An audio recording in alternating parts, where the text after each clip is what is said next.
Salut les visionnaires, content de vous retrouver pour une nouvelle vidéo. Dans cette séance, on va avoir un cours de mécanique portant sur les points suivants. La définition du mot mécanique, du mot référentiel et la définition du mot repère. L'objectif, c'est bien comprendre la terminologie de ce cours. Soyez bien accrochés, déjà nous vous souhaitons bon visionnage. Haïti Vision Plus, c'est la transformation de ce monde par l'éducation. Pour y parvenir, votre participation est importante, soit par les commentaires, les partages, et n'oubliez pas surtout de like et d'abonner à cette chaîne.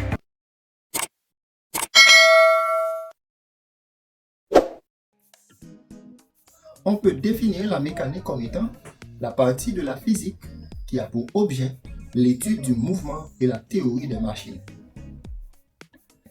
La mécanique est subdivisée en plusieurs parties. 1.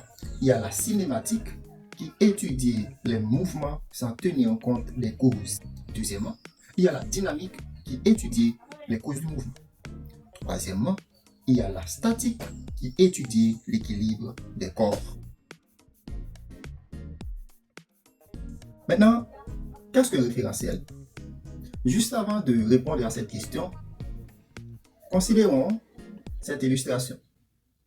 Ici, nous avons un bus en train de déplacer d'une position à une autre quelconque.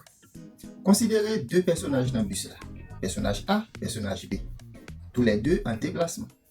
Et un troisième personnage qui est à terre. Personnage A, l'a regardé deux personnages A et B qui sont dans le bus là. Et personnage C à lui-même, il est à terre. Pour comprendre la notion de référentiel, d'abord, il faut comprendre c'est quoi la relativité du mouvement. Oui, le mouvement est relatif. Un corps peut être en mouvement pour un corps, pourtant il n'est pas en mouvement pour un autre. C'est clair. On va essayer de comprendre ça. Personnage A et B, il y a un bus là. Si B a regardé personnage A, la première personnage A pas en mouvement. Pour qui ça? Parce que tout côté A est B là tout. Mais sur l'autre réalité pour personnage, c'est les mêmes qui à terre. Si nous considérons le même personnage A ça, le personnage C a regardé A, la première A en mouvement. Pourtant, le B a regardé A, le A pas en mouvement. Ok? Mais même A ça, il est en mouvement pour C, pourtant il pas en mouvement pour B. Il y aurait ça la relativité du mouvement. Qui donc, pour me dire encore en mouvement, il faut me dire par rapport à qui ça? Si nous comprenons bien tout à l'heure, A en mouvement par rapport à qui est-ce? Il est en mouvement par rapport à C, mais il n'est pas en mouvement par rapport à B. Eh bien, l'élément m'a choisi pour me dire encore en mouvement ou pas, son référence, mais terme technique là, il y aurait le référentiel. Par définition, un référentiel, c'est un solide par rapport auquel on repère une position ou un mouvement.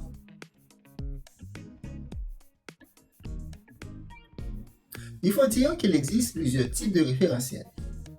Un référentiel terrestre. Dans ce cas, le solide de référence est un objet fixé à la surface de la Terre. Exemple, un arbre, une maison, etc. 2. Référentiel géocentrique. Dans ce cas, le solide de référence est le centre de la Terre.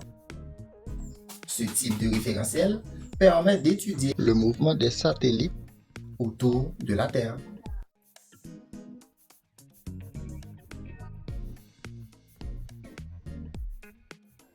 3.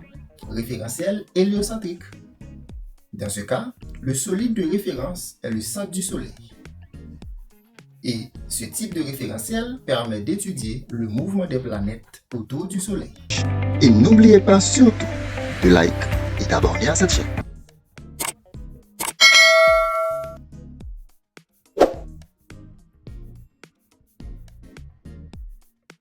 Qu'est-ce qu'un repère? Un repère, c'est un outil permettant de s'orienter dans l'espace et de mesurer une distance.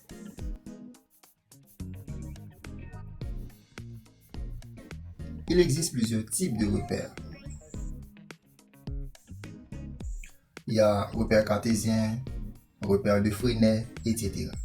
Dans le cadre de ce cours, on utilisera les repères cartésiens. Il y a plusieurs types de repères cartésiens. Il y a repère d'une droite, repère du plan et repère de l'espace. 1. Repère d'une droite. Pour repérer sur une droite, qu'est-ce qu'on a besoin? 1. On a besoin de droite là. Deuxièmement, nous avons besoin d'un sens de parcours. Troisièmement, nous avons besoin d'une origine. Comme c'est qu'on t'aime le compter sur lui, il faut une distance, moi, il est 1.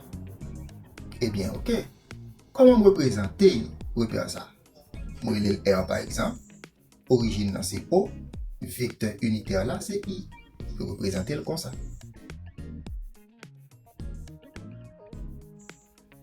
Deuxièmement, repère du plan.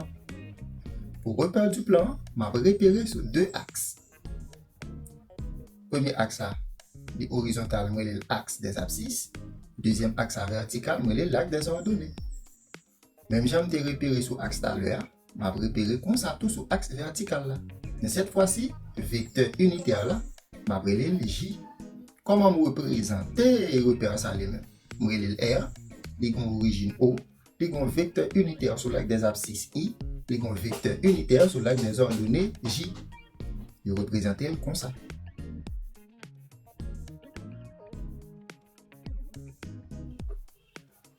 Troisièmement, repère de l'espace.